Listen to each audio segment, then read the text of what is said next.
And we're live. Hi, everyone. Welcome to another episode of the Friendly Ex-Muslim podcast. I'm joined by Danny Burmawy here. And Danny, how's it going?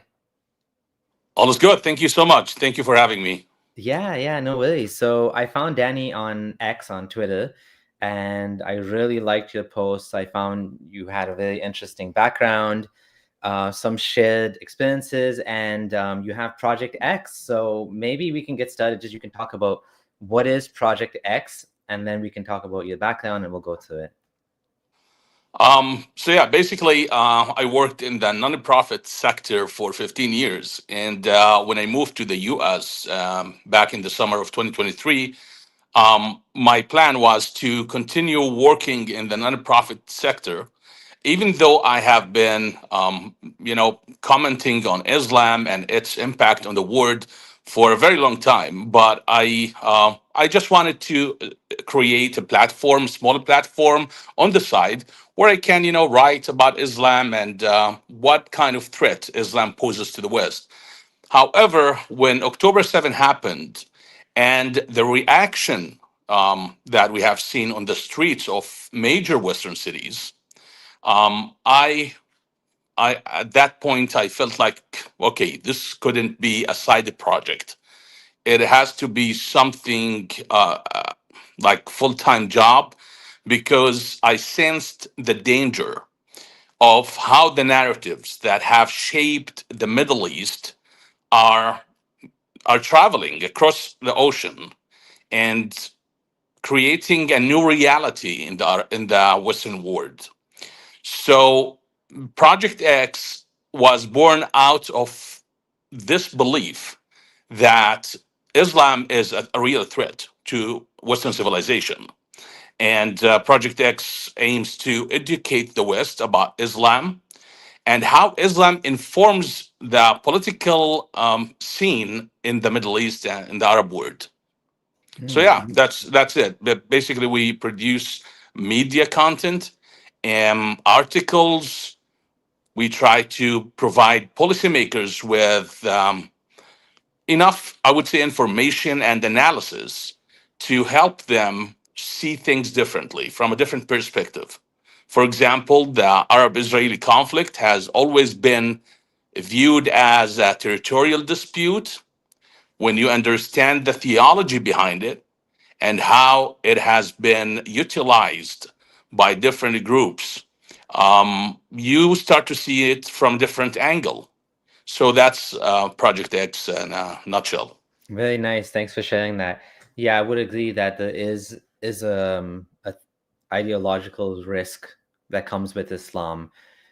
Anywhere you have Islam, you have this fear of extremism. We have people that basically grew up in America. Sometimes they've joined ISIS, and we're talking about even converts to the religion. So there's definitely this viral, nasty belief system that exists that grows and spreads, and so that this will be quite interesting to talk about. Yeah, but I want to start with saying this. I'm not kind of a radical. I am not trying to be a fear monger. You know, most people have this generalizations, like this one lens they see everything through. I am not saying that Muslims are dangerous as people, but I'm talking about the ideology itself. Islam is very dangerous. Not Islamism, not political Islam, but Islam itself. However, the people, I tend to see them more of victims. They're more victims than they are intentionally participating in any of the catastrophic things that we see in different countries. That's a beautiful way to start the conversation, and I would completely agree. That's actually a big part of this platform, and it's all about making sure that we always distinguish between the harmful belief system and the people that follow it, even though sometimes those people end up also being bad, and it's more a symptom of the system of Islam, which is evil, evil. I'm using a theological term Um, that's harmful. That can create these problematic people. That, like, again, you have people that can spontaneously erupt into 47,000 plus people yeah, in the last 20 years in 70 different countries snapped, I would say.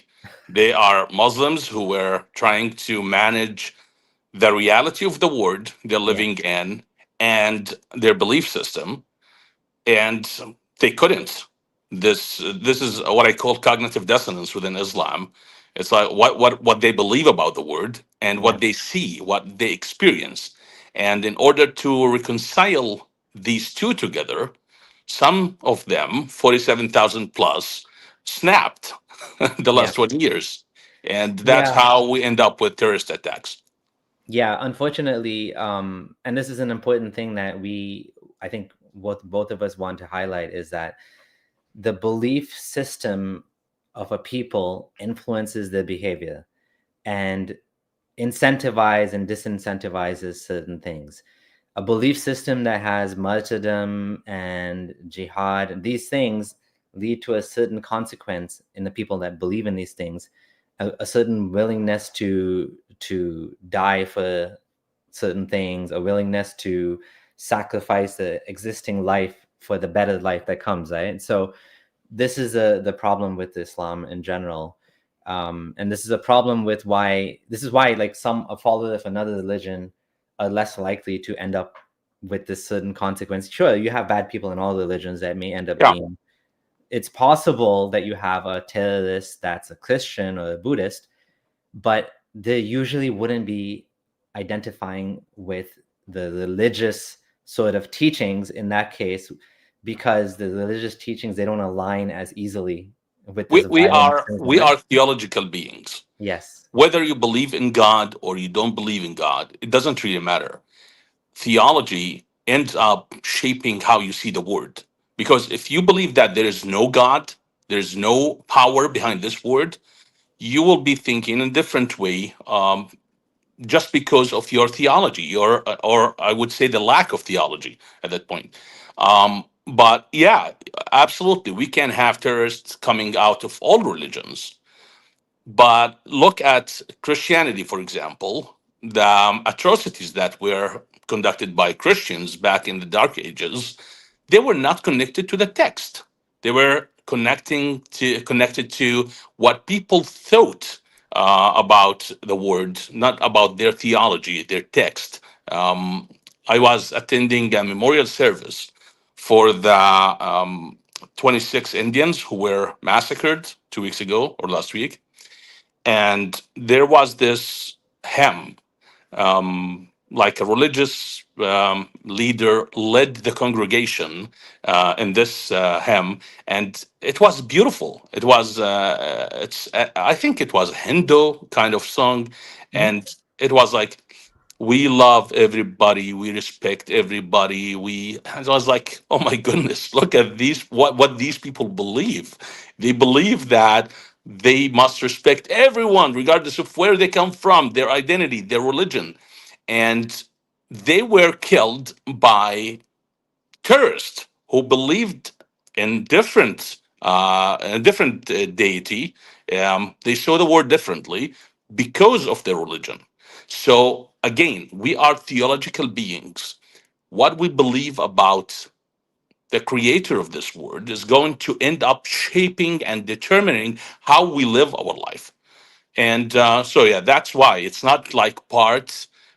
Religion doesn't only inform part of our behavior, it actually informs the majority of our behavior. Yeah. Yeah, I would agree to some extent. So I'm atheist myself, and I do believe that in my place of religion, I have humanism. Humanism is kind of like my religion. You could say this is the belief. It's not really a belief system, but it's a value system that I ascribe to. My belief system would be, materialistic, that there's no God or whatever. Yeah. But yeah, definitely what we believe or not believe does influence the things that happen, that the way we behave. Ismail Yusuf is saying the West is suicidal. I do think this is this is true, we have suicidal empathy, some people call it, right? Suicidal empathy, also known as the paradox of tolerance, where Yeah. you allow too much tolerance, and then what happens, right? Like what happens is people. You were cutting for a second. Oh yeah. Yeah, suicidal empathy, this term that is promoted by Gad Saad, and Oh okay. he's writing a book titled Suicidal Empathy. It's going to be coming out soon. Um, yeah, it's tolerance and how you see different groups is definitely could be, as you just said, paradoxical, and at the same time could lead to your demise. In the Western culture, this tolerance, it was a reaction to colonialism, to the history of slavery. People became, they are not confrontational. They don't want to repeat the atrocities that happened in the past. So, as a result of that, their tolerance of different ideologies is not only shaping the West today, but replacing the West. It's not only impacting how the Western culture exists in reality, but replacing it completely. Because you said you are an atheist, right? Mhm. Your moral framework is the product of centuries of struggle, philosophical struggles, wars, ideologies, the Enlightenment. Mhm. So the West has worked really hard for centuries to produce this moral framework that inform how we live our life today. Yeah. Now, by importing a different ideology, and that ideology does not see this framework as acceptable, you are replacing it. If you tolerate it, it's not going only to modify your way of life, it's going to change it because it has absolutely different sources that informs their moral framework. In this particular example, Islam. So, how Muslims see the word, they see it through the Quran and the life of Muhammad. What is good and what is evil according to Islam? Mhm. Good is what serves the ummah. It's what serves the religion itself. Muhammad. You can you can do the good you want to do, and if it's not serving the ummah, that is evil. I will give you an example. There's this heart surgeon. His name is Majdi Yaqub. He's Egyptian, Egyptian British, and he has done a lot of good works. He has helped thousands of people. He gave them their lives back through his work, his philanthropy, Yeah. the charities, the hospitals he built. And because he's a Christian, there is an argument within the Egyptian society that Majdi Yaqub, everything that he's doing is not good. Mhm. Why? Because it doesn't serve Allah. It serves human beings. And therefore, he's still going to hell. Mhm. And this argument is not something like, a couple people only talk about it. It's like it's on national level. Everybody's talking about it. It's Mhm. like, okay, what's going to happen to this guy when he dies? Is he Yeah. going to Jannah, to paradise, or to hell? And everybody agrees he's going to hell because he doesn't believe in Allah and Muhammad. Yeah. So it doesn't matter if he saves thousands of people. That the work he has done is not good. Yeah. Yeah, Yeah. It's not accepted almost, right? Yeah, that's example of Abu Talib, the uncle of the father of Ali, or the uncle of the Prophet, that was the best disbeliever, that protected the Prophet and honored yeah. him and respected him and raised him like a father, and he's in hell according to Sunni Islam. Now Shias might have a different belief on that. Even Muhammad's mother is going Yeah. to hell. Yeah. So yeah, it's Protestants. They believe that you're saved by faith. Mhm. If you believe in Jesus, you're going to heaven, Mhm. because it's all about faith. However, Protestants believe that the faith that doesn't produce good works is not a saving faith. Mhm. So you have to act according to the biblical commandments, which is love and mercy and all the beautiful things that Jesus taught, in order to verify your faith. In Islam, however, it's not the case. In Islam, if you say the Shahada, you believe in Allah and you believe in His Messenger, everything you do, if it serves the Ummah, if it serves Islam, then it's good. Suicide bombing, it's good. Yeah. Whatever you do, it's like I can give you another, like a lot of examples that justify rape, justify stealing. You know, this sense of ownership to the properties of the infidels. It's all there. So there is no universal code for ethics in Islam. And that's what I was talking about by replacing the framework, the Yeah. moral framework. There is no universal code for ethics within Islam. There is an Islamic code. Mhm. And Yeah. Yeah. that code is the supremacy of Islam Mhm. must be served. And whatever you do, as long as it serves Islam, it's good. So the definition of good and evil Mhm. within Islam is absolutely distorted. Yeah, yeah, I would agree that the definition of what they consider universal, at like absolute morality, is basically what, Allah and Muhammad said. So if that means giving in charity, okay, that's good. But for example, dying for the sake of Allah is also good. With suicide bombing in particular, I think there a difference of opinion about whether that's allowed or not allowed. I think Sheikh Al-Radawi specifically said it was allowed. Some scholars say they don't agree with it, right? I don't know your side on that. Some scholars, they love to whitewash Islam, Mm, and they try to come up with all kind of excuses not to agree with what Al Qaradawi said. mhm, But I don't really care for them. Who are they? I care for Yusuf Al Qaradawi. He is the, it's like probably the most influential Muslim Brotherhood fatwa giver, I call mhm. them, Sorry. in Yeah, the past Mufti. century, right? Yeah, Okay, in this century, I'm sorry. yeah, yeah. I care for Sayyid Qutb. I Yeah. care for Abdul Hamid Kishk. I care for Muhammad Hussein Yaqub, Abu Ishaq al Huwaini. These are the names that shaped the mentality when it comes to Islam in the Islamic world. I don't know who are these people who teach at universities in the West. They love this manufactured version of Islam, and which has no theological roots within Islam, and it's laughable Mhm, from a Muslim perspective. So suicide bombing was justified by Muhammad himself. There mhm, was this narrative about an elderly man who was he didn't have enough power to go and fight in one mhm. of the battles. Right. So his sons brought him to the prophet, and he said, "I want to fight, but I can't. Mhm, I don't have the the physical power in order to do so."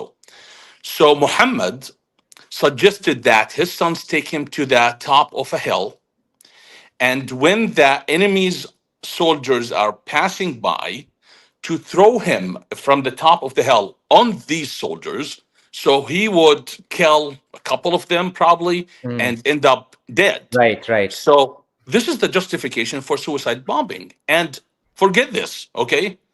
This is a hadith, not a Quran. But what about the Quran? Mhm, When Allah says, giving your life for the sake of Allah, mhm, fighting, kill, or be killed. What mhm, does that mean? It's mhm. like, for the sake of Allah, you go and fight, you kill, and you be killed. This is a Quranic verse. Mhm. So yeah, absolutely, it is justified within Islam. I was gonna say, just to push back a little bit on, well, a little bit on that. Even though certain things may be in the what do you call it, in the Quran and Sunnah, I always try to look at not just what the Quran itself and the Sunnah say, but like what the scholars say, because I don't want to strawman the religion. I don't want to be making up my own religion, basically, right? Sure. So just to be fair, like I just quickly looked it up on Islam QA as well, just to get another opinion. This is a Salafi website, so Yeah. Salafis are ideologically a little bit different. But what they say here is that blowing oneself up is suicide, which is haram, because Allah said, "Do not kill yourselves." And Prophet said, "Whoever kills themselves, blah blah blah." Right? And then they're talking about the story you're talking about, where they jumped over the ditch, and then what happened was they threw him over, knowing he was gonna die. And even though they're saying there's still a possibility of him surviving, even though it was unlikely. And basically in Bin Baz, again, Bin Baz and Salafi, Sure. what Yeah. their ideological views are. They're very different, but they consider themselves to be against terrorism, which is an interesting sort of thing that these people also are the If you look closest. up the date, if you look up the date Uh-huh. of this interpretation, The date, most probably it's 2013. post 9/11. Yes. Yeah, Yeah. exactly. So what happened Yeah. is this: after 9/11, the connection between Islam and terrorism was Mhm. established. The entire world was watching Osama bin Laden's videos where he explains how jihad against the enemies of Islam to establish the rule of Allah on all earth, um, was repeated over and over again by Osama bin Laden. Mhm. So Muslims and Islamic leaders, they found themselves in a very embarrassing situation. So they had to come up with some kind of justification and a separation to distinguish between Islam, their Islam, because at the end of the day, they are living alongside non Muslims. Mhm. They have businesses with non Mhm. Muslims. So they cannot embrace this version of Islam that was promoted by Osama bin Laden. Mhm. So they have directed their fatwa guys to provide a different version of Islam. Yeah. So they started really pushing back against terrorism and Mhm. Islamic Jihad, even though they were supporting it since the 60s with King Faisal of Saudi Arabia and the Yeah. Islamic awakening, they call it.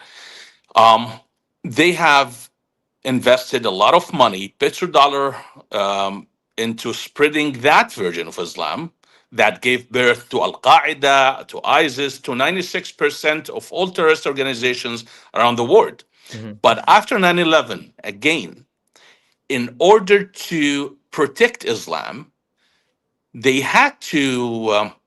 And protect the state, the Saudi state. They wanted to. They wanted this protection, but at the same time, if George W. Bush Mhm. is going publicly saying that Islam is a religion of peace, he demands that the Muslim leaders Yeah. comply with that. They have to agree with him. They cannot say, yeah, we have terrorism in our text, but yeah, we're a religion of peace. So they were helping the international community to see Islam differently because of the blowback of 9/11. So I'm not surprised by Ibn So Baz or whoever. yeah, Yeah. I want to show one more, which is interesting. I was actually really disappointed to see this one. So this is a Hanafi website. This is, I think, from South Africa, not Saudi Arabia. And so there's two Islamic QA websites out there. There's multiple, but there's at least two. Two. One of them is a Hanafi one, which is more like Mhm. subcontinent Indians and others follow, and then there's the Saudi one, which I just showed. This one, unfortunately, said the opposite of the other one, where it says that they're basically saying that he will be allowed to resort to his mode of attack. Listen, first of all, when you read about Islam in English, Yeah, I don't care about that. yeah, Just like I don't care about the Western thinkers and yeah, their opinions of Islam. yeah, yeah. In English, Islam was translated carefully Uh-huh. to, give Westerners a false image of Islam. It's like every sentence is carefully written in order to push back against the rumors or what people think of Islam. So they wanted to, present a different image. That's why I don't trust. I know that some translations are, they're correct, but I don't trust the English sources when it comes to Islam. For Right. example, I'll give you an example. There's this hadith. Mm-hmm. Everybody in the Islamic world knows it. Al-Muslim man salim al-Muslimun min lisanihi wa yadihi. Mm-hmm. The true Muslim is the Muslim Safe, who right? who doesn't harm Right. other Muslims with his tongue or his hands. We know this hadith. We have been taught this hadith in mosques and schools. Now in English, it doesn't exist. The Mm-hmm. hadith in English is the true Muslim is the one who doesn't harm people. Mm-hmm. Who Mm-hmm. are people? No, it's Muslims. So yeah, they keep trying to present Islam more beautiful. They You're talking about this one, change right? al-Muslim. Yes, And they yes. believe there's You one. see, Yeah, it's man salim an-nas min yeah. lisanihi wa yadihi, or the people. It's not people. It is al-Muslimun. But doesn't Al-Muslim it man salim say this one al-Muslim. says Nas though? Yeah, it says nas. Yeah, that's like I'm telling you. Yeah. They go and they pick whatever the version that says whatever they want to say, Right. and they just translate that. But if you look at the majority of the Islamic resources, Right, it right. is al-Muslim and salim al-Muslimun. Right, right.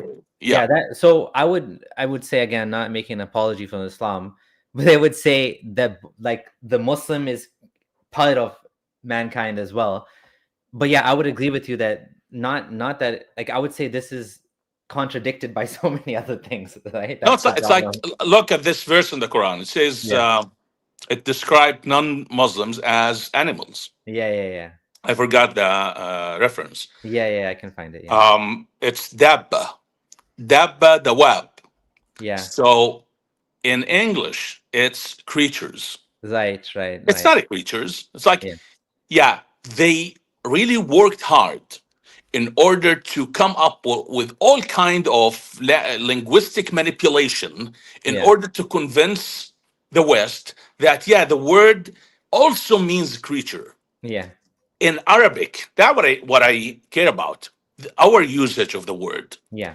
Dabbe, dawab means animal Mm. that walks on four. Yeah. So yeah, they can translate it into creature in English to give Yeah. you again this false image. But listen, this is very important. Some people say, okay, if there's this capability within Islam to produce a more peaceful version of Islam, Mhm. why you, Danny, is not happy with that? Isn't that a good thing? To change the language and take it down and make more peaceful version of Islam. Well, here's the problem with that. All of these attempts are directed at the West. It's not directed at the Islamic world. Mm-hmm. So when you believe that Islam is peaceful, Mm-hmm. and Muslims themselves, they believe in a different version of Islam, the result is protection of the Islamic text from scrutiny. That's Yeah. the problem. Because at this point, you will not demand scrutiny over the text because you think, it's perfect, it's beautiful. And this way, I'm protecting Islam from your scrutiny. You know what I mean? So that's my Yep. problem with it. Yeah. If Yeah. if the text is being modified in Arabic as well. The sacred text is losing its sanctity, and there is a space for change and growth, then absolutely I will stand by that. I will support it. I will be promoting it and advocating for it. But if you're going to keep the text in its original language Mhm. and the consequences of that text, the way it shapes the Muslim mentalities around the world, because inside the mosques, you are not going to read or teach this version of Islam. You will Mhm. be teaching a different version of Islam. So this is deception to the West. It's not reformation. Yeah. So that's my problem with it. I'm not trying. I'm not so eager to prove that Islam is an evil religion. And if you find something good in it, I will fight you. No, no, no. It's not about that. I don't Yeah. care for showing Islam as evil. Yeah. As Yeah. a matter of fact, my goal is to make sure that we live peacefully. People get rid of this trauma filled religion, because at the end of the day, the way, as we said at the beginning, the way you see God is going to determine your life, because God is the authority figure in your life. So, for example, Abdullah, if Mhm. your father was abusive, if he was calling for submission all the time, you will be traumatized and you would grow up to be a burden on the society. Now, look at Islam on a larger scale. Societies, hundreds of millions of people, they have an authority figure like a father, like a parent, who is abusive, who is threatening them all the time of hellfire, grave torture, demanding submission, shaping them in a way where they are not free, but they are obedient. Mhm. That is a trauma. And when the whole society is traumatized, that is going to shape my life as a non Muslim and my children's lives. So at the end of the day, my goal is not to demonize Islam, Yeah. but to Yeah. call Muslims Yeah. to see Islam differently so Yeah. that we can live together peacefully. Absolutely. One kind of, I think, I don't know, maybe slight disagreement in is that to these websites that have English things on them, to someone like myself. So in my background is I have an Indian background, but I grew up in Kenya. My parents grew up in Kenya. So we were in Kenya for many generations, Kenya and Africa. And I converted from Ismailism, which is like a small sect, Shia Yeah. sect, to Sunnism when I was in my teens, I think 18 or something. And so for me, a non-Arab speaker, these websites were authoritative to me. Now, they may not be to like an Arab speaker, but like Islam QA and the other Islam QA, like I would use these websites because these websites are actually intended for Muslims, not for non-Muslims. Usually, I mean, non-Muslims look at it too. But so like if that website would say something like you can beat your wife, um, well, there's one of two options. One is and the Islam QA website has a lot of things in English too that you'd be like the Hanafi one literally says suicide bombing is okay, They, which they, is they can they can change it so much. They can yeah, change everything, right? yeah, exactly. Okay, so anyways, I want to quickly talk So about your background. no, this Yep, just one comment. yep. Islam in Arabic is absolutely different.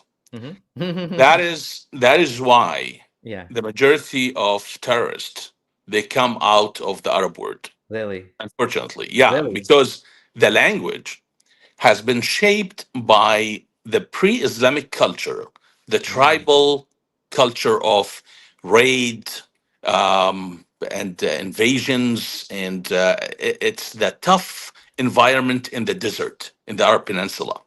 So the environment was really difficult, and it shaped the language in a mhm, way that is, languages, they shape the word.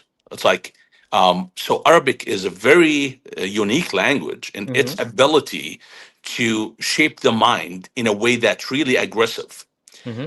It's a beautiful language, Mm-hmm. nonetheless, Yeah. but still, it has this unique ability to, I would say, push for more aggression than other Mm-hmm. languages. So when you read Islam in a different language, you don't get that same effect. Yeah, I agree with you. Like So yeah, yeah. yeah, So and yeah, this is important to notice because this is a that joke with Al Jazeera as well, right? yeah, Al Jazeera English versus absolutely. Al Jazeera Arabic. Al Jazeera English is like, we love everyone. Al Jazeera Arabic's like, kill the Jews. Like it's like, Listen, I am an Arab. yeah, And when I speak English, in my mind, because English is not my first language, it's my second language, and right. I apparently I struggle to form my sentences. Oh, I'm yeah, translating. I'm yeah. translating from Arabic, right? Okay. So that's why I come off to many people as some kind lighting rod, like very aggressive. Okay. I'm not. I'm just Yeah, translating what yeah, is normal in yeah. Arabic. It's Right. like so this is how we speak. These are the terminologies that we use. So yeah, that's why I see Arabic has the unique ability to shape the way you see the word differently than other Yeah, languages. So as a Muslim from Indonesia, for example, when you read about Islam in your native language, you won't get that. It yeah, is a privilege that is exclusive to yeah, Arabs. Yeah. yeah. There's, even there's a lot of crazy things in the Arabic sources that are never translated to English. One example is this Raymond Ibrahim, Dr. Raymond Ibrahim has been talking about this crazy story of Al Zut and the Prophet having sex with these men in the desert. Anyways, it's a crazy story. Like, Yeah. I don't want to talk about that, but I'm just saying there's a lot of funny things Again, if you have access to again, yes. all the Arabic sources, right? Yeah. I wanted to say, like, okay, so a couple of things. You said something interesting I want to talk about. Then I want to talk about your background. Yeah. The environment of Arabia was very hard, and I think this is why we also find that Islam is so hostile and so antagonistic against non-Muslims. Actually, this would be a good segue to talk about the Jews of Arabia. What happened with the Jews of Arabia and how they rejected him. So you want to talk about that? That's actually a good interesting Listen, thing. listen. Yeah, Islam is the violence in Islam is not the problem. The right. violence in the Islamic text is not the problem because if you go back in history, Islam was similar to other cultures. Other cultures were also aggressive, Mm-hmm. violent. Mm. People were True. killing each other all day long. Okay. The problem with Islam is sacred violence, not the existence of violence. I Okay. see. Yeah. The Byzantine Empire was very violent. Mm-hmm. Um, all as like the Persian empire at the time was very violent. Everybody was violent.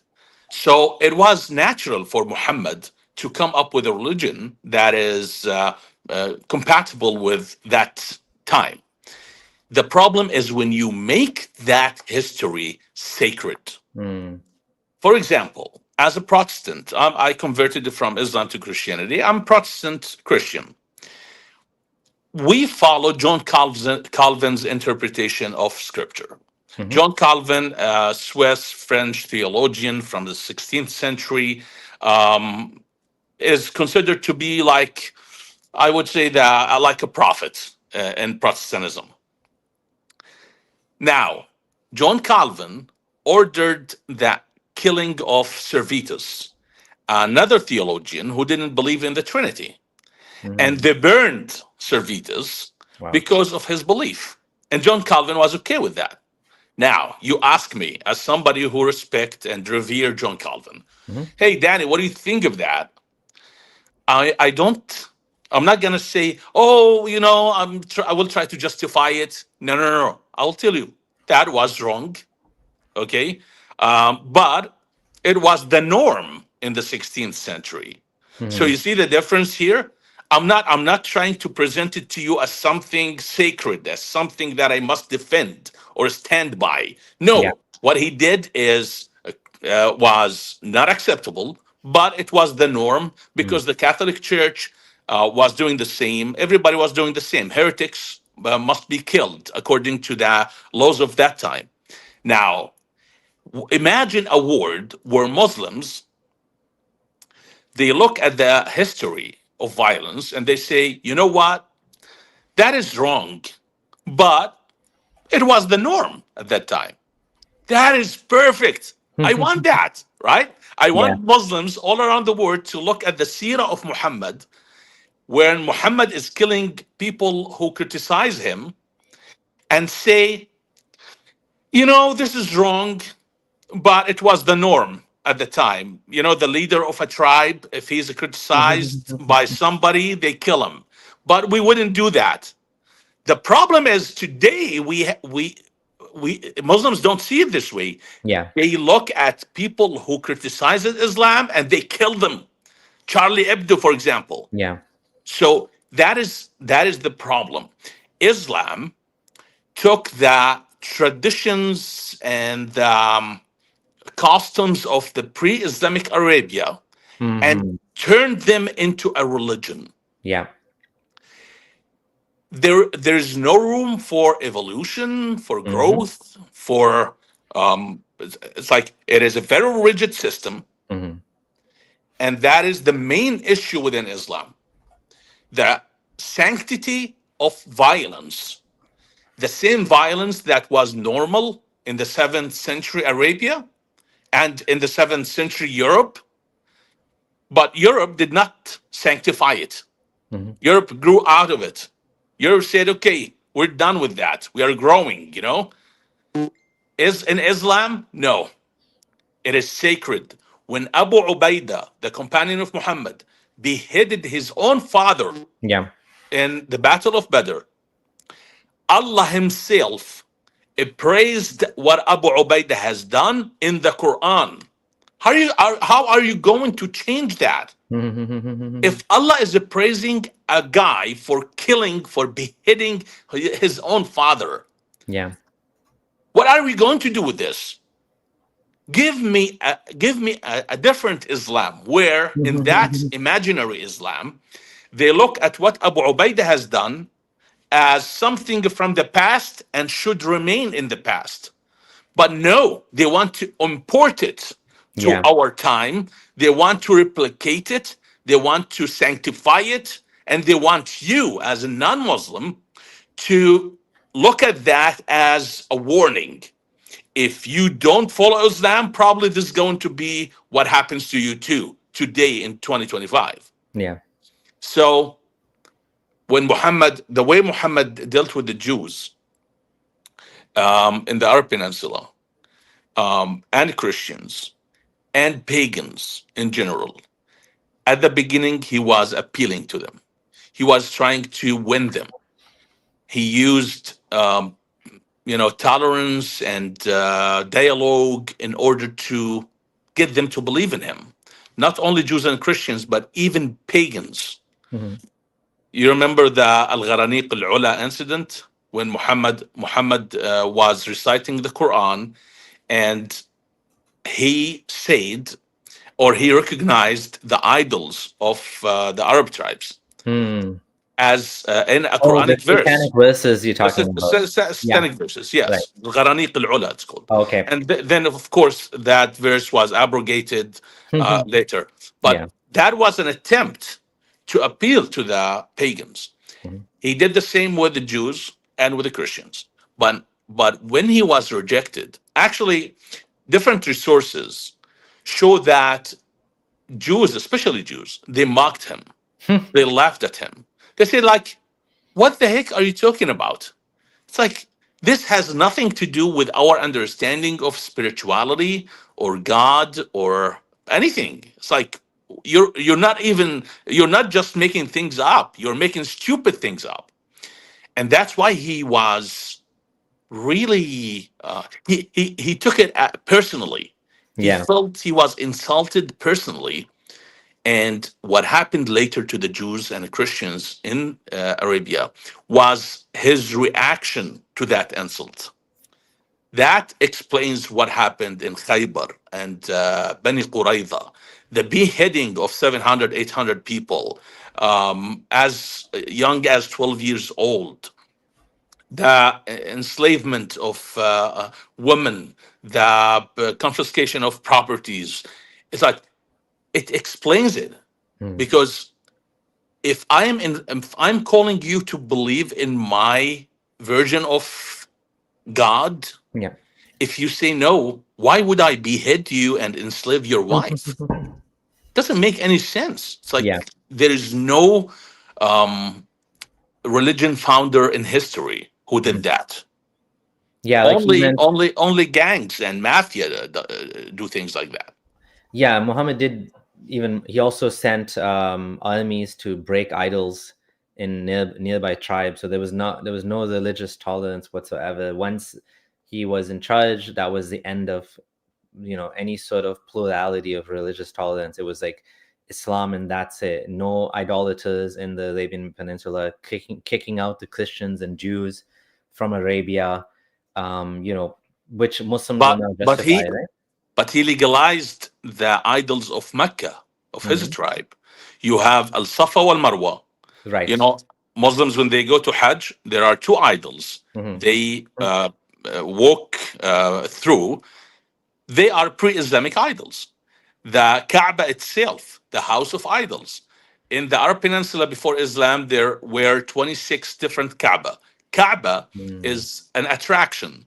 You know, you live in a town, your town officials, they decide to build an attraction to get Yes. more people to visit the town. It's the Yeah. same thing. The Yeah. Kaaba, the house of idols, was the same thing in different towns in Yeah. Arabia. So it was like, okay, there are a lot of traders who travel between Yemen and the Levant every year, twice every year, Yeah. and we need to attract them so that they can come to our town, spend money, and we grow our business. So that's why they built the Kaaba, where they placed all kind of idols. So if you're a trader, it doesn't matter what your god, who your god is, you will find them or you'll find it at our Kaaba. So you can come and spend a couple nights and rest and worship your idol. Muhammad's people, Muhammad's army destroyed all the Kaabas in Arabia except the Kaaba of Mecca. Yeah. So Yeah. And then the whole what about the whole sacred months and no fighting? That was related to the religious tourism as well, right? what is that? I'm Like sorry. the sacred months where there's no fighting allowed, Yeah, right? yeah, sure. And that The was sacred also months. to yeah, so that they could travel to and do the Hajj and all that. So you're saying there was other Hajj sites as well? Yeah, there was Okay. 26 Kaaba at least in the Arab Peninsula before Interesting. Islam. Yeah, and I think a lot of Muslims the Safa and Marwa thing is interesting because it's mentioned in the Hadith that the companions were uncomfortable with going to these idols, and so Allah made it halal, and made the Kaaba halal. Everything became really halal, right? So The whole Hajj thing, actually, I believe, from academic point of view, it has Hindu roots. Now oh, we can track its route to India, how it was brought to the Arab Peninsula. It's like okay. you can. There are some signals there Hmm. that the whole Hajj thing was a Hindu thing imported to the Arab Peninsula with traders. Traders brought it Oh, to the Arab interesting. Peninsula because the Indian traders they were passing through the Arab Peninsula for hundreds of years, and that's how Hajj came to Mecca. But Muhammad tried to connect it to Abraham, and he claimed that Abraham and Ishmael built the Kaaba, Yeah. even though we have no proof at all that Abraham has ever been in that spot. Not only that, but when you compare Kaaba with the other Kaabas and other traditions in pre-Islamic Arabia, you find that it has nothing to do with Judaism, with Abraham. Abraham is the father of Yeah. Jewish people, Yeah. even though he was not practicing Judaism because there was no Judaism at the time. Yet, we know that in the tradition, in the Jewish tradition, Jewish history, there has never been anything about Kaaba or about Hajj in that sense. So Yeah. it doesn't make sense that Yeah. the people who come out of Abraham and the Abrahamic line has no idea what Hajj is, yet an Arab guy lives thousands of miles away with different tradition, knows more about Abraham than the Jewish people. It doesn't make any sense there. No, no, no, brother. You don't know anything about Islam. Islam has been here since Adam alayhi Sure, sure, salam. yeah, What do yeah, you know? Like, sure. It's like Muhammad wasn't the first Muslim. Adam was the first Muslim, and Abraham, he called people to Allah to worship, and Allah sure. answered his dua. Muhammad had to find a way to delegitimize Judaism. It was easy to destroy Christianity as a true faith because of the whole Trinity thing.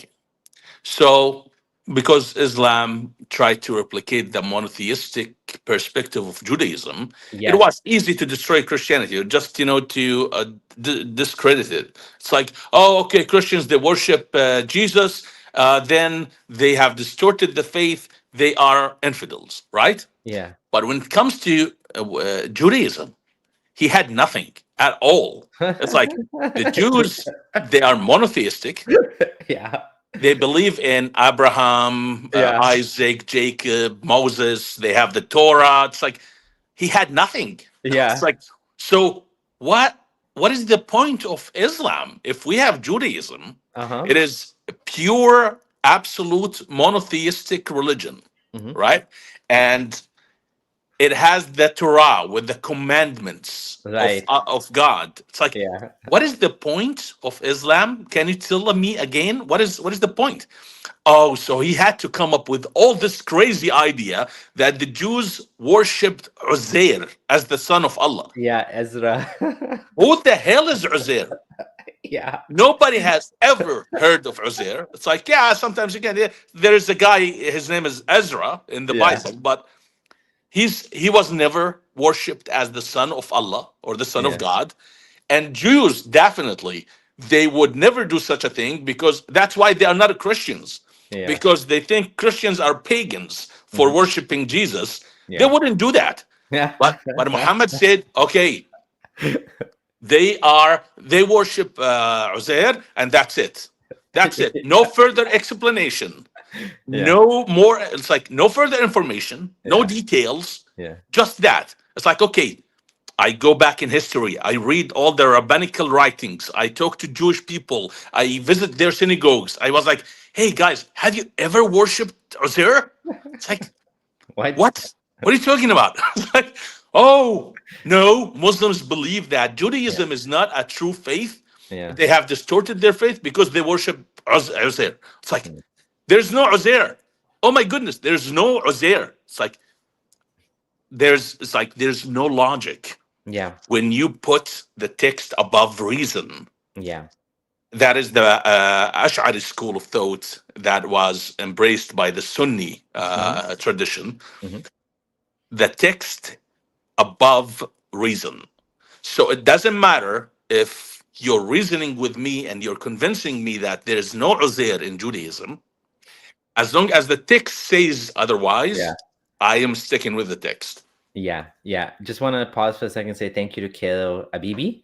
Thank you so much for your super chat. Most appreciated. Yeah, this Uzair thing is really funny because they tried different ways of weaseling out of it. One of the ways they try to weasel out of it is to say that Uzair or Ezra was not someone that, like, the Quran's not saying they literally worshipped Uzair, but the problem is it says the Christians worship Jesus and the Jews worship Uzair, and it connects the two. So if Christians literally They said he is the son of God.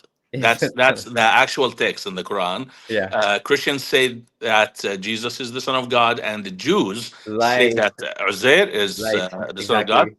They are lying, and so basically that is the only justification in Quran why Judaism is discredited, why Judaism is no more representing the true faith in God, and therefore the need for Islam. Yeah. Yeah. That's funny.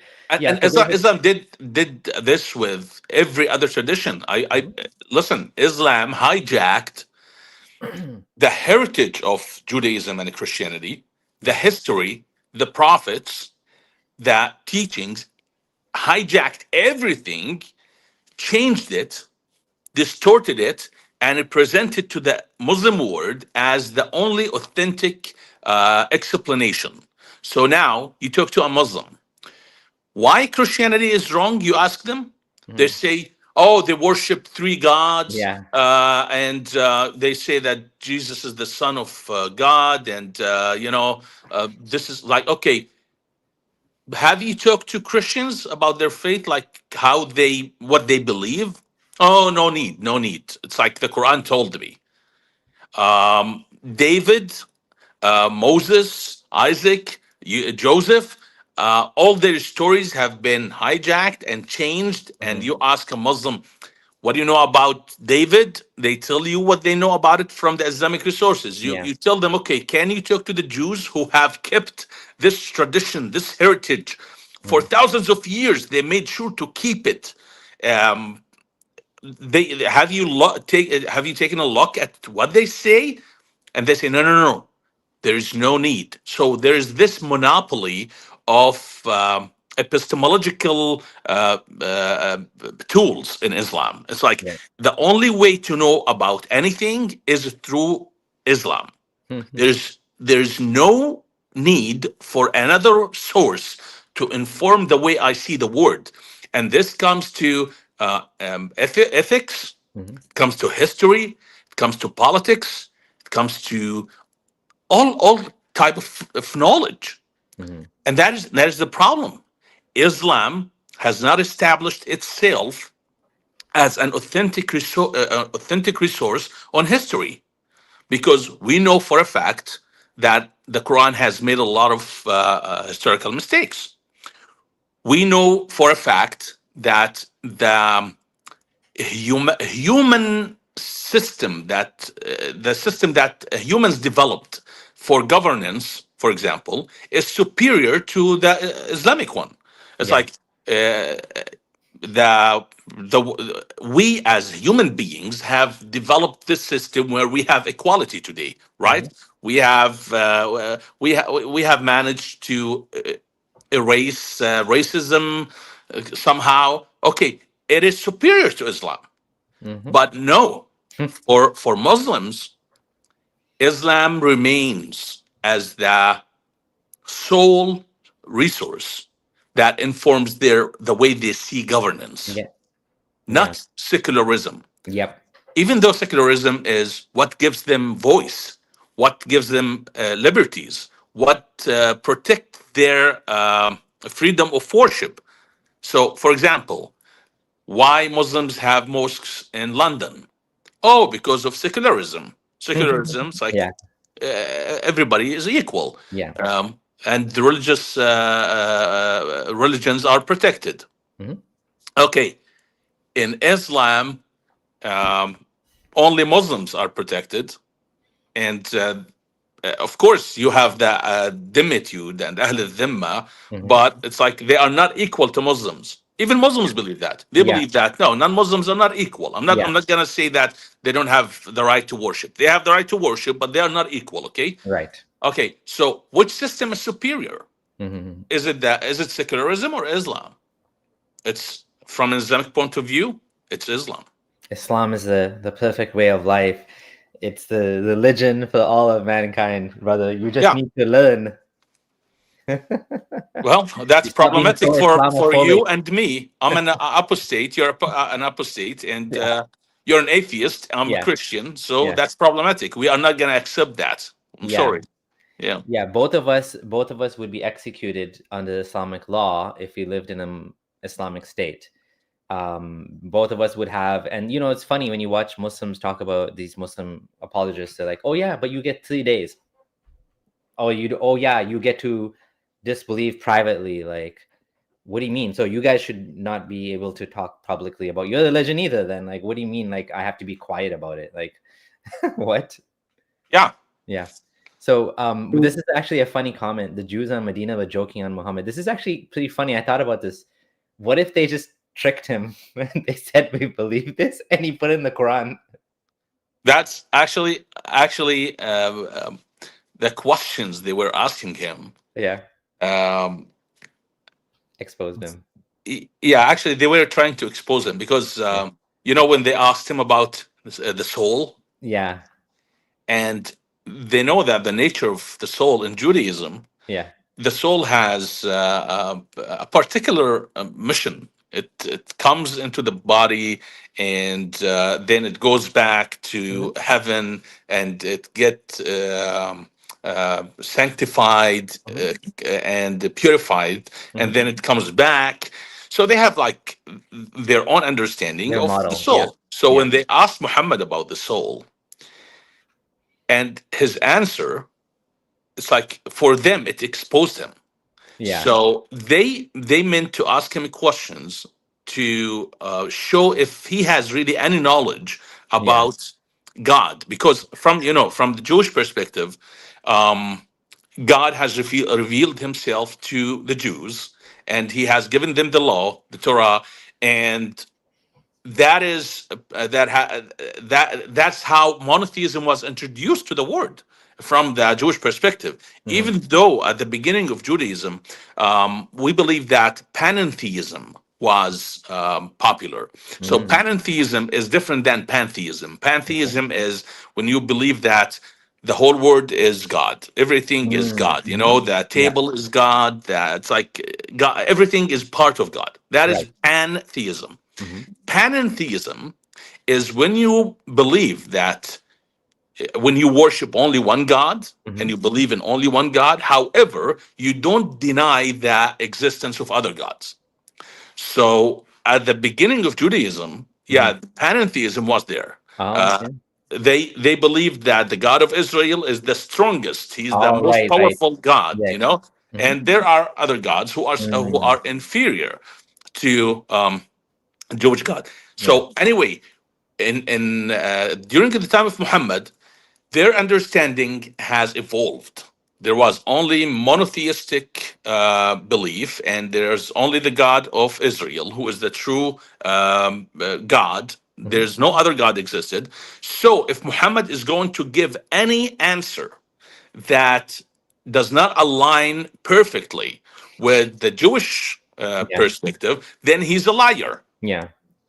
He Everything Muhammad had to do is to give answers that align with Mm. Judaism. That's it. Yeah. Yeah. And but he failed Mhm. because Jews have been waiting for Messiah, for the Mhm. Messiah, Yeah. and who can tell what they were thinking at the time of Muhammad? Probably they were thinking, okay, Muhammad could be the Messiah. Probably he is a descendant of Jews. I don't know. It's like just give me some answers Yeah. to help me see that you align with the Jewish God. Yeah. But all the answers Muhammad gave were exposed that his ignorance of Judaism. And then Yeah. the Quran itself proved that the God of Muhammad and Muhammad are ignorant of what other people believe. Mhm. For example, the cross of Jesus Christ is central to Christianity. Mhm. It's like everything um, is built upon the understanding of the cross in the redemptive history. Without the cross, there's no Christianity. Mhm. And the cross was the peak of what we call the redemptive history. Okay. Now, when a new prophet comes and he claims that he's from the same God of Christianity and Judaism, Mhm. and he and his revelation, his book, his sacred book, doesn't mention the cross, doesn't mention what it signifies at all, not even one verse in the Quran about the cross. Hmm. Of course, he was not crucified. That's it. I'm not talking about crucifixion. I'm talking about what is the cross. It means substitutionary atonement. The nature of what Jesus' death represents. You know what I mean? Yes. So there's not even one verse in the Quran about that. Yet, when Aisha, the wife of Muhammad, when she was accused of adultery, Yeah. Allah sent 18 verses in Surah An-Nur to Yeah. defend her honor. It's like, oh my goodness, 18 verse to defend your child bride Yeah. and 0 verses to explain the central theological themes of Christianity. Nothing. Zero, Yeah. zero verses to explain Judaism. Yeah. But you want to discredit these two major religions with one verse. In Christianity, no, they haven't crucified him. That's it. In Judaism, they said Uzair is the son of God. That's it. Yeah. It's like, Yeah. at least give me 18 verses. Just, At least 18. yeah, just like think of me as Aisha. Yeah. think of the millions and millions of followers of Christianity Yeah. who put their life Mhm. for the sake of this faith Yeah. on the stake, who sacrificed their life Yeah. for this faith. Just give them the dignity of 18 verses to explain to them why crucifixion is not needed, why redemption is not needed, Yeah. why Jesus couldn't be the Son of God. It's like, just give me some Yeah. it's like, respect me, just Yeah. respect my faith, just have this dialogue with me. Yeah. But We have no, Muhammad failed to do that. we have some interesting other points related to this. How Muhammad claimed Mary was a mother of Jesus. Jesus was a sister of Aaron and Moses. You obviously know this. There's also the whole thing about the Apocrypha that ended up in the Quran. Jesus speaking as a child, the Yeah, infancy gospel of the Syriac infancy gospel, and other such that sources. Gospel of Thomas. Yeah, it's Yeah, and it's interesting that, like you said, the more important things are not included, but these, like one of the Houston Eula said, the goofy things ended up in the Quran. it's like, seriously, if you Yeah, read some of the verses in the Quran, there's this paragraph in the Quran. It's like, oh, you are allowed to marry your cousins and your this and that. It yeah, yeah, keep yeah. this It's a like the long list. list of The things. Nisa, It's like maybe. yeah, it's like it Yeah, keeps repeating. I don't know the translation in yeah, English. yeah, yeah, حل لكم بنات yeah, عماتكم yeah, بنات خالاتكم بنات أخواتكم. It's like yeah. it keeps saying all of this nonsense. Yeah. It's like you could have said it in just one sentence if you are articulate. It's like Yeah, no, if you're eloquent, you could yeah. have reduced that gibberish to just one I found it. sentence. Yeah, But you chose to spend all this time. Yeah, look at how huge the text is, yeah, and not to discuss Christianity or Judaism at all. And yeah, it's like, what about for example, Christianity is built upon a human depravity doctrine, the mhm, original sin, right. right? Without the original sin, there is no Christianity. Hmm. Hmm. Why didn't Allah decide to discuss original sin? Just one verse. It's like, Isn't there oh, like a verse listen. that says no bearer of burden will bear the burden of another? La yukallifullah. I don't know if that's the same one, it's a different one. The one. I'm not sure what verse you're referring to, but Mm, actually, Islam, mm, the Quran, actually confirmed the mm, original sin in Surah Al-A'raf, I believe, verse 121. Um, Adam and Eve, they were casted out of Eden mhm. as a result of their sin, and that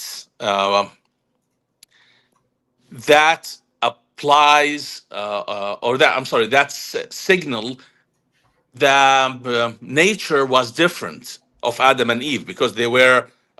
Can you read the verse in Surah Al-Araf 121?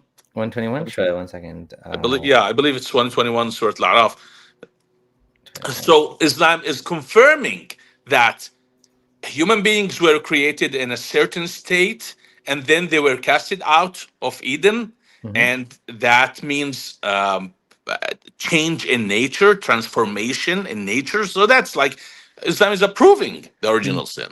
But I, Muhammad didn't spend a minute so discussing this like concept. I couldn't find that. I think it's not Surah F-121. That's a different Maybe, one. yeah, This is the one I maybe. was asking you about Okay, earlier, yeah. which was it says every soul business. This is isn't this going against the original sin when it says that? No, it doesn't actually, because if you understand what Paul is saying in the epistle to the Romans, Mhm.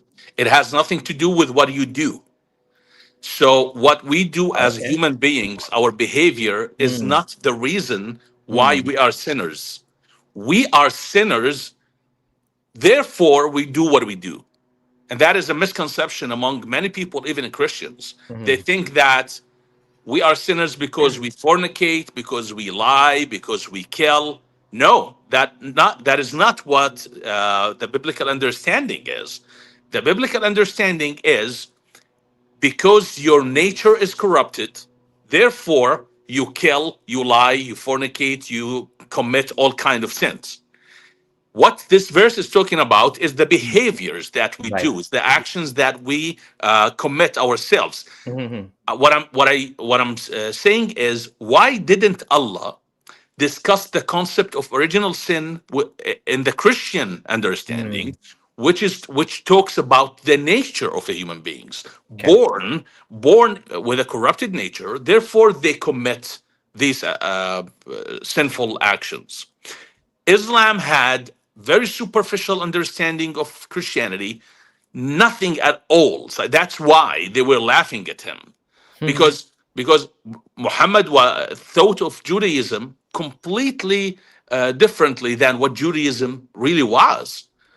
It's like, Yeah. for example, if you are an engineer and I have zero knowledge of engineering, and I come and I try to argue with you about something that you have spent 20 years learning, you will not even pay attention to what I say. You will like look at me as an imbecile who's trying to just that's how they looked at Muhammad.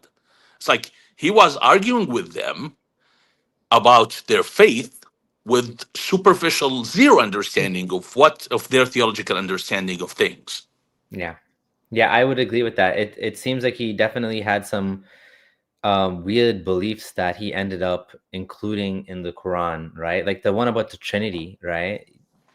Oh no, not this one. There's another one where it talks about Mary, the mother of Jesus. It mentions the Trinity. Like Muhammad claimed. Oh no, that's the same one again.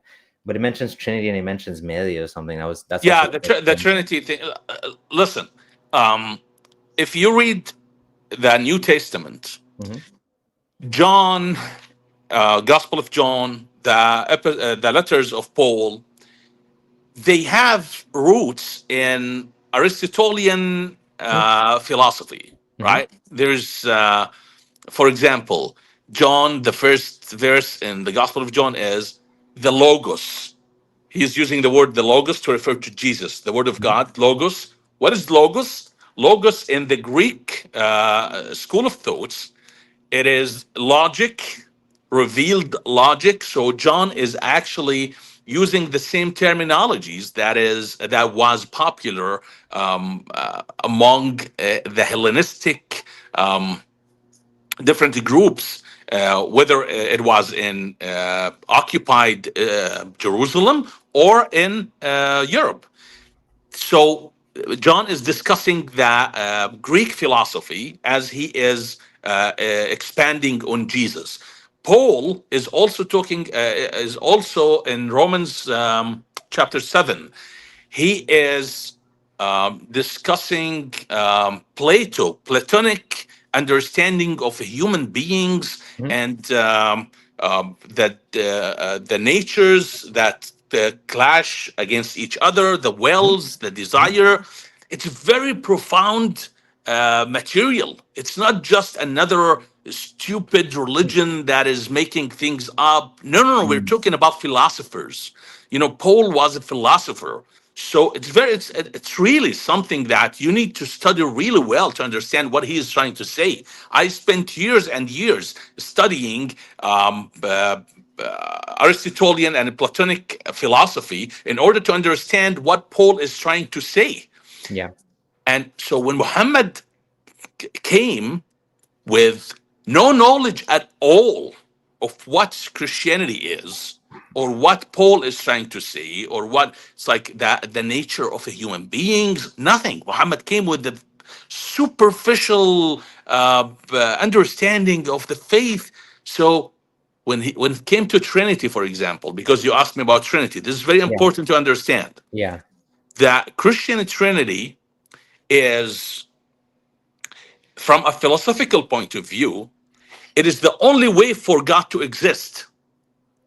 Absolute monotheism doesn't work. Why? Because God has attributes, right? God has different kind of attributes. Now, these attributes are functioning with his creation. God created me, now he loves me.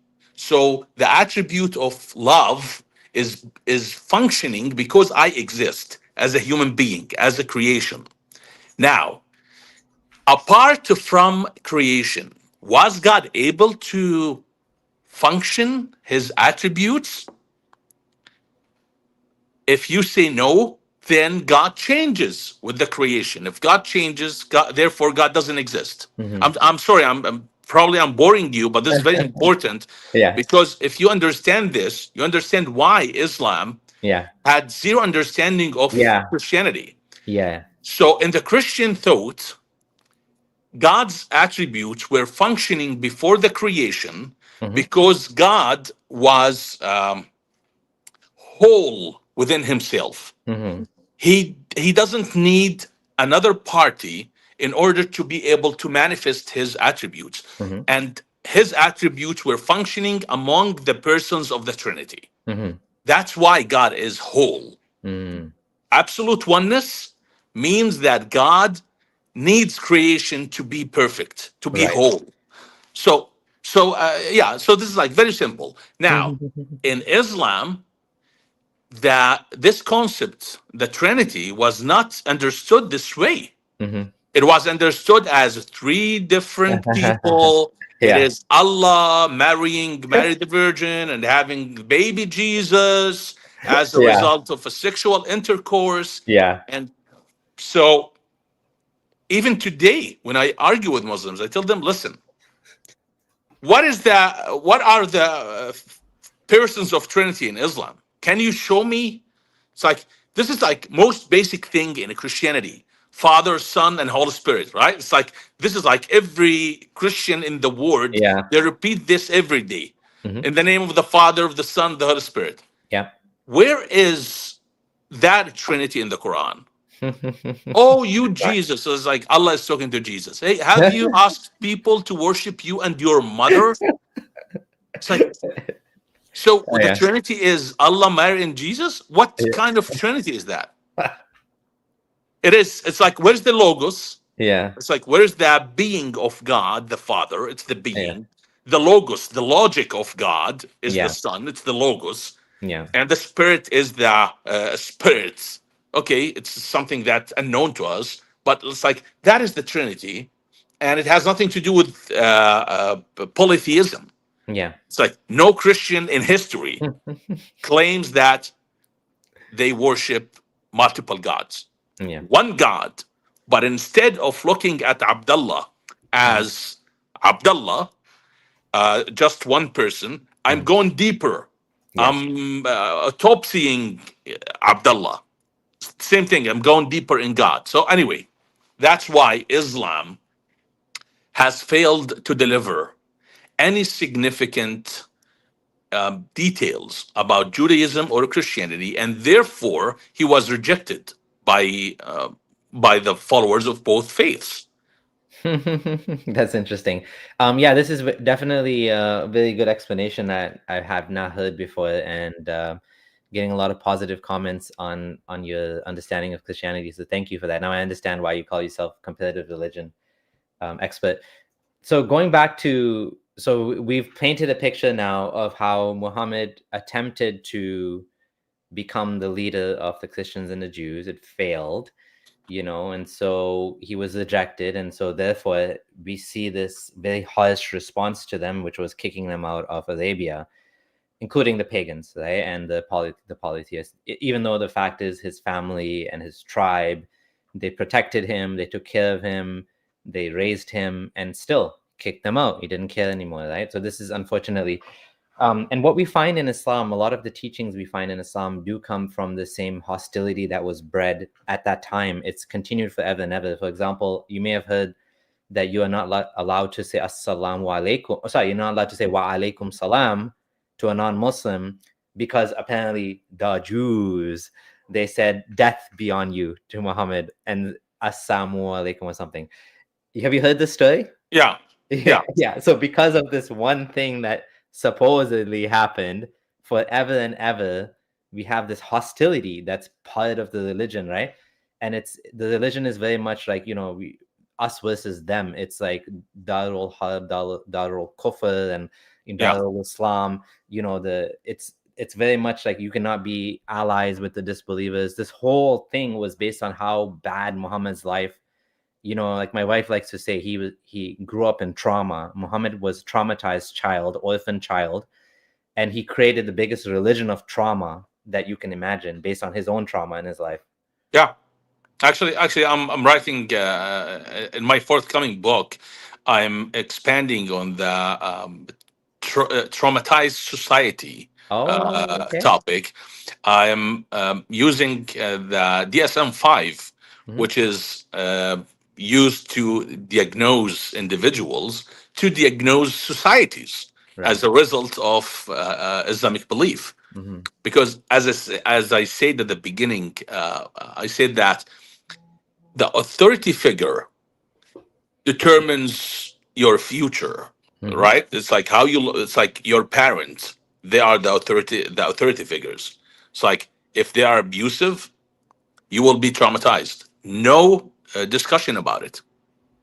Now, what if the absolute authority figure, God, is abusive, is threatening you all the time, is, describing hell in the Quran? I remember when I was a Muslim, I would be reading Surah Qaf, and it is known that Surah Qaf is the most fear inciting surah in the Quran. You read it and it's all very sad. It's about hell, and it's about it's like whenever you want to cry, if you're a Muslim, just read Surah Qaf and you will start crying out of fear, out of different kind of like a collection of feelings that really shape you to be traumatized no matter what you do. So yeah, it's like the authority figure in Islam is absolutely destructive image that helped create the Islamic society, the Islamic world in its way today. So that is very sad, and unfortunately, Muslims don't see it. They don't, because they don't have another model to compare it to. In their mind, Islam is perfect. It is the best thing that has ever been given to humanity. It is this.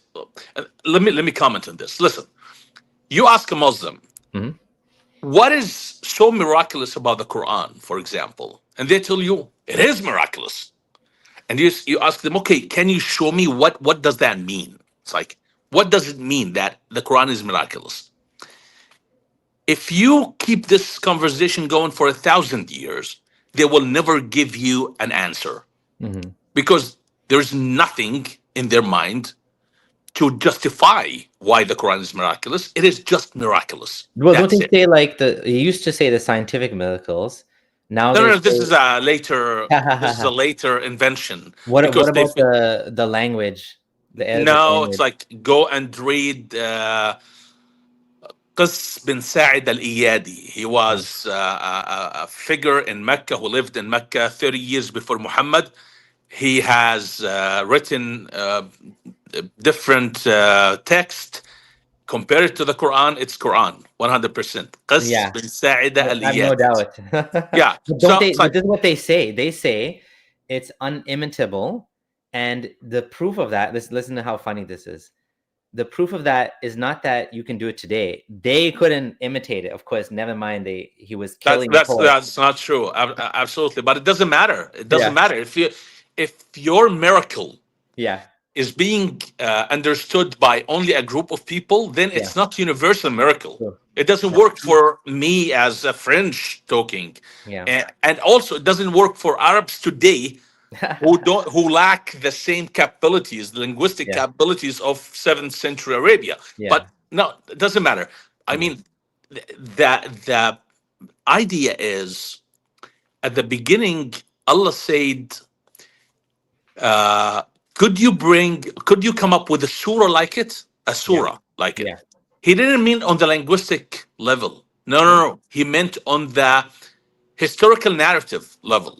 mm. Because Muhammad was repeating the narratives, the mythologies Yeah, yeah. that Salman al Farisi most probably was feeding him, Right. and he was challenging the people in Mecca to come up with these stories because they didn't know about them. So then he said, "Okay, would you come up with 10 verses?" Then Allah reached the point when He said, "If you could get one verse like it." So the challenge here, the nature of the challenge transformed from asking them to bring actual text similar to it in its historical capacity. The nature changed to abstract challenge.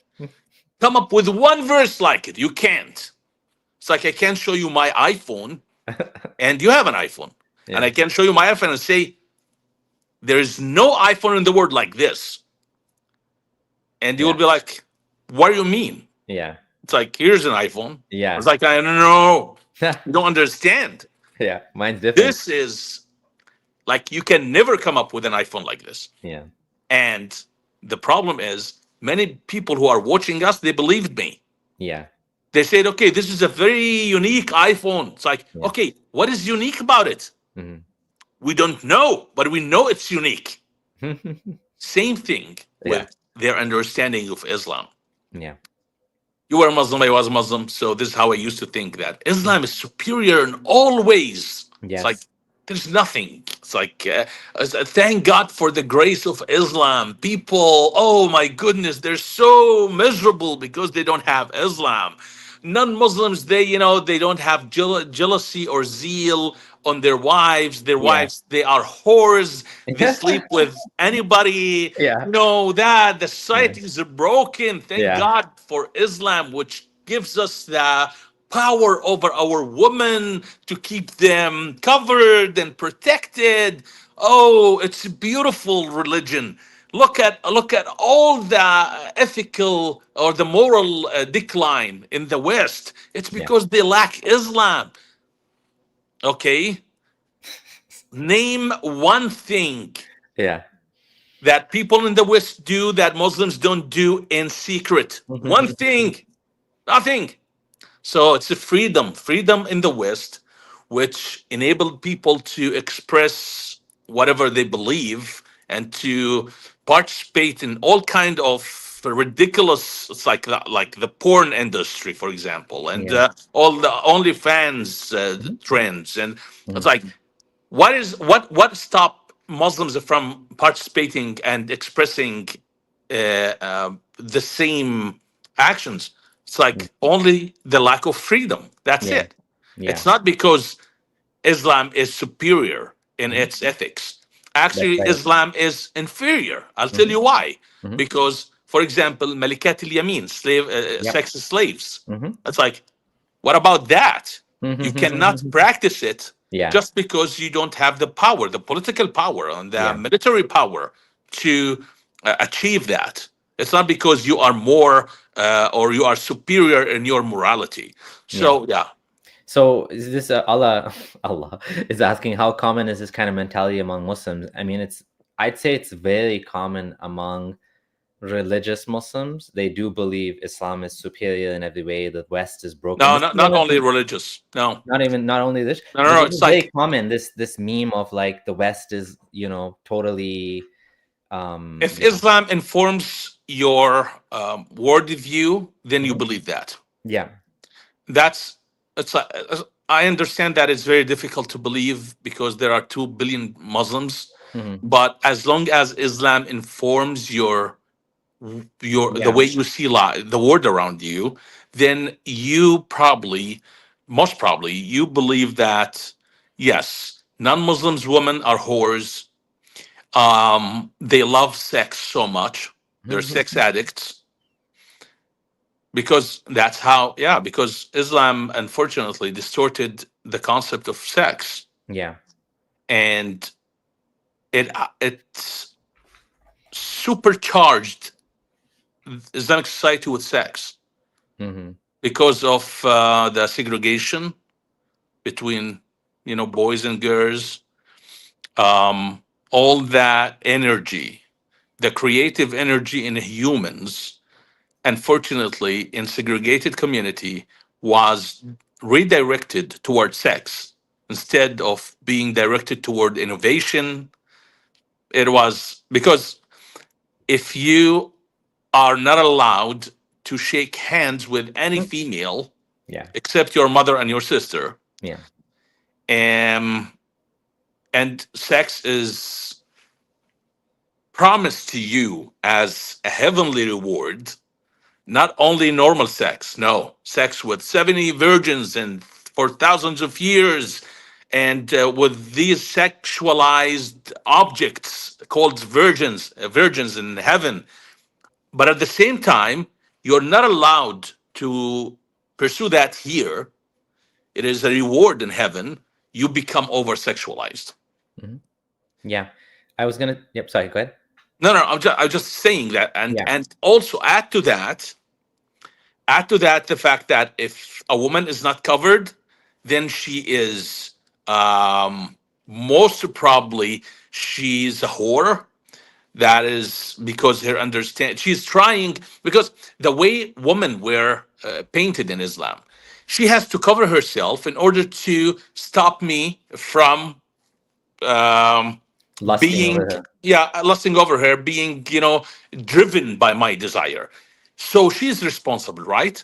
If she is uncovered, then apparently, obviously, she is intentionally trying to push me toward lust, and therefore she's a whore. Yeah, she has Because, shaitan on the head, right? Calling you because she's not dressed properly. yeah, Yeah, I was. My wife said, I always find it strange how they think so little of Western women, yet they want them to convert. Then what? Find a husband? How when you think of all of us as disgusting? It's kind of funny, right? um, well, listen, if you, when a Muslim marries non-Muslim, and I was exposed to this when I was 6 years old. Somebody from my village, he was in Yugoslavia, and I was in Jordan, Hmm. and he was studying in Yugoslavia, and he returned to Jordan with his the former Yugoslavia, and he returned to Jordan with married to a Yugoslavian woman who Okay. converted to Islam. Hmm. He was celebrated as a hero because he managed to capture a trophy Yeah. and bring it to Islam. Yeah. So it is not a love relationship, romantic relationship, Hmm. never only a romantic relationship. It has always, it always entails this idea of winning over Hmm. the infidels, Hmm. where we have managed to take one of you and bring them to Islam. This is Yeah. number one. Especially women, especially women. Number two, yes, they are disgusting, or they are, not necessarily disgusting. I wouldn't say the word disgusting all the time, but they, because before they convert to Islam, they are sexualized. Hmm. Yeah. They love sex. There's, I'm sorry, this like sounds ridiculous, but it is how it is seen Hmm. among people who are informed by the Islamic sacred text. Hmm. Women who are non-Muslims, they love sex. That's the idea. It's like, Hmm. and it is the opposite of purity. Yeah. A pure woman, she doesn't love that. She doesn't. It's like it serves a purpose to procreate. But non-Muslim woman, no, they do it as a hobby. Yeah. So anyway, Yep. yeah. But so when she converts to Islam, it's okay. Now she is a pure. Yeah. So that's, I was just Hmm. responding to your wife's comment. Right. And Now she's a pure. Yeah. a bit of praise for you. I'm loving this stream. Danny's such an awesome guest. Yeah, this is really fun. Thank you so much. Yeah, I was gonna say, like, I hesitate to use the word always when you say they always see them as a trophy. I'd say that it's not always the case. In my case, like, I was married to another former convert, and when I was Muslim, my ex-wife was a convert as well, and I didn't see her as a trophy.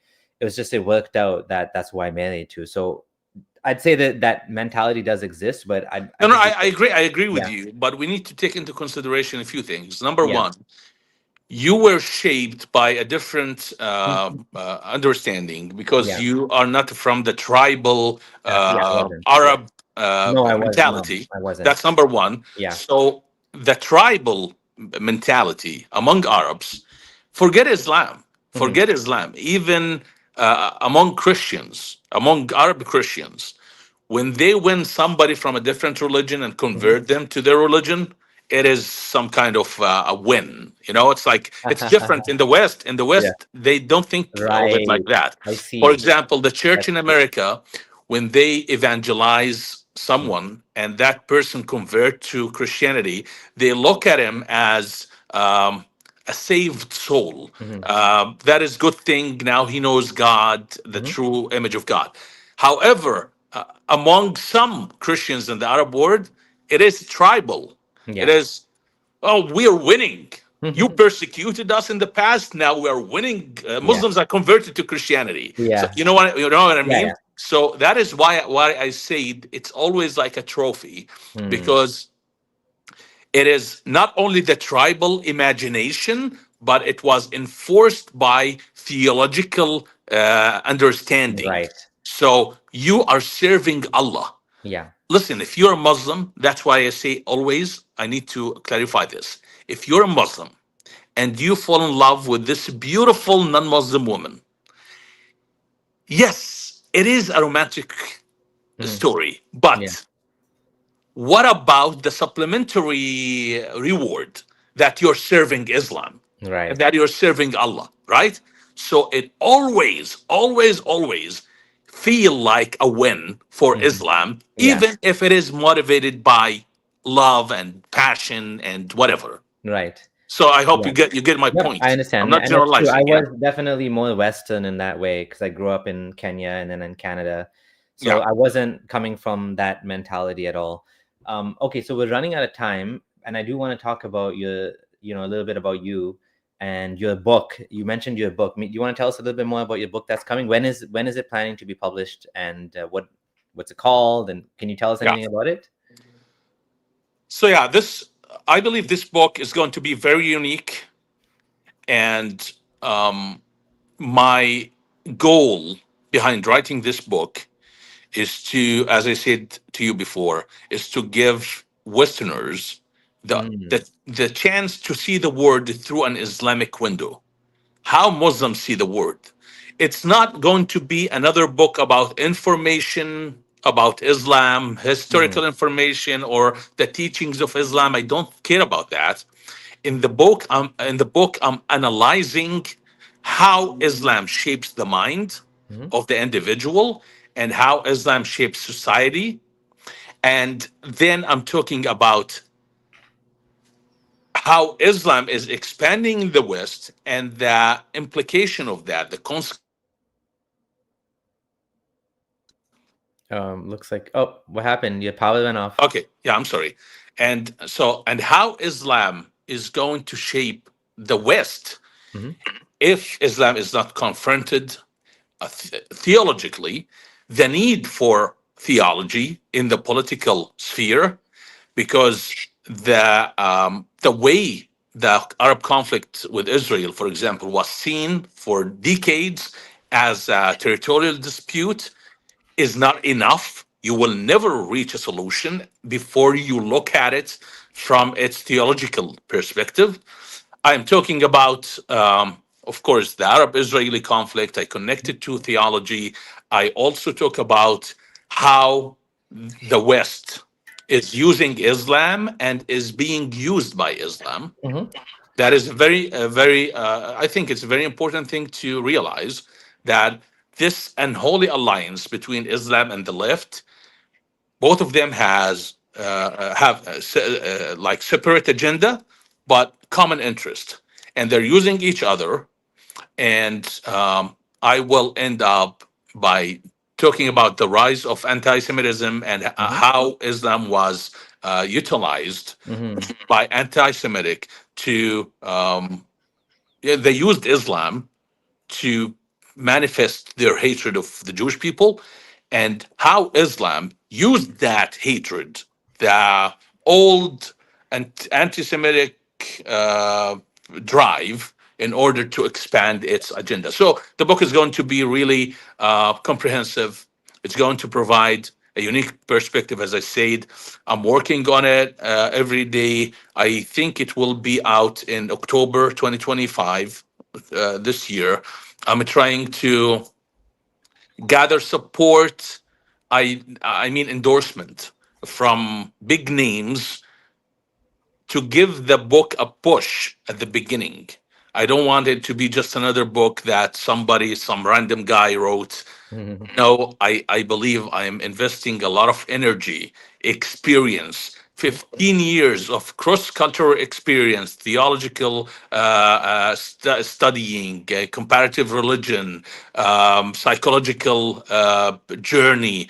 I'm bringing all of that to the book to help the West. And at the same time, when Muslims read that book, I believe they will have the chance to self reflect, because unfortunately in Islam, self reflection is not permitted. Hmm. And by reading the book, a former Muslim analyzing Islam's impact on individuals and societies, giving uh, Muslims the chance to see themselves through a mirror Hmm. that was prohibited before. Okay. I don't have a name yet. I You're have working on it. few titles in mind. We're still working on it. When's it gonna come out? Do you have a planned date yet? I am aiming to October 7th. Oh, okay. So Yeah. that's the day. Okay, nice, nice. All right, thanks for sharing that. We've gone Sure. through a lot of different topics, and maybe I was planning to start off with introduction about you, but we didn't get to talk about that. Could you just tell us a little bit about your experience growing up Yeah, in Jordan? absolutely. Yeah. Yeah. I'm from Jordan. I grew up in Jordan. Just an ordinary Muslim family. Um, my relationship with Islam was fluctuating. Sometimes I would pray, sometimes I wouldn't. So that's it. Um, but when the Danish cartoonist controversy took place in 2006, at the end of 2005, 2006, when a Danish cartoonist painted Muhammad, and that sent waves of rage across the Arab Islamic world. And the hate level toward the West was rising. And at the time, I was emotionally touched by a Kuwaiti Imam. A sermon was given by him. His name is Khalid al Rashid. And the sermon was titled, O Ummah of Muhammad. And in that sermon, he talked about how the companions of Muhammad defended him, how anybody who insulted Muhammad was killed on the spot, no mercy when it comes to the Prophet. Mm-hmm. He is our hero, he is our savior. Worship like acts like, Yeah. Muslims, the companions of Muhammad would fight to get his spittles. It's Mm-hmm. like whoever catches his spittle first. Yeah. A woman was praised for drinking his urine. Mm. So all of Interesting. these crazy ideas and Mm-hmm. crazy stories, they pushed me to dedicate my life to Islam, I would say, and to Mm. defend the Prophet.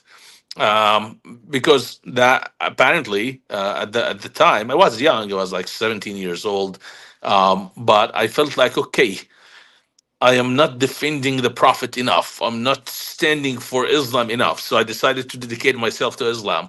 But thankfully, after 1 year, I left Islam.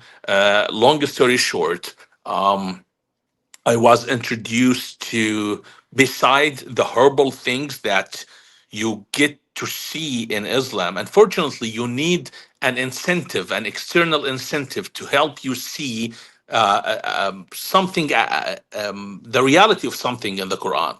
It's like you can spend decades reading about how Muhammad married Zainab in Surah Al Ahzab, his daughter in law, Mm-hmm. without realizing that there is something wrong there. You don't see it.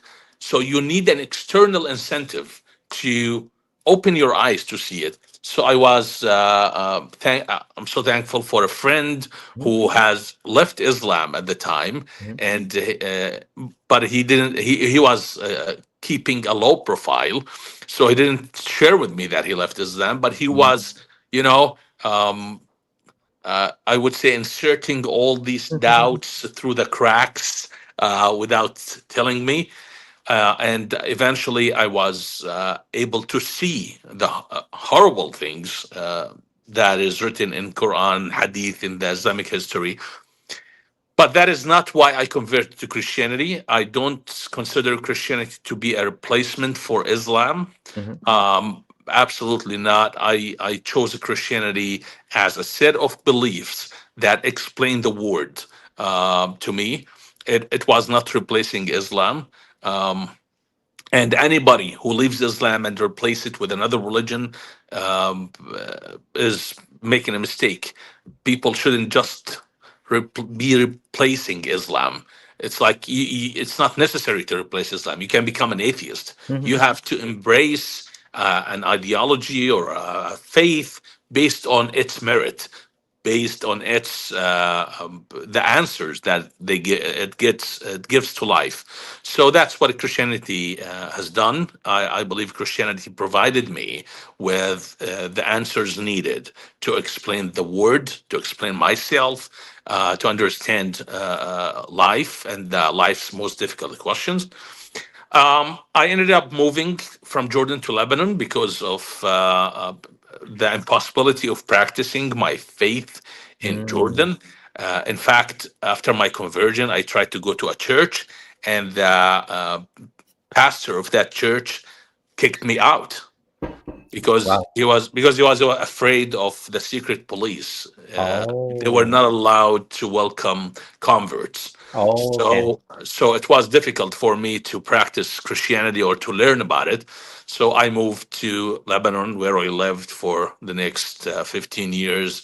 And of course, at the time, it's like I was working with an international Christian organization, and I got the opportunity to, I would say, impact thousands of lives, but at the same time keeping low profile because of security reasons.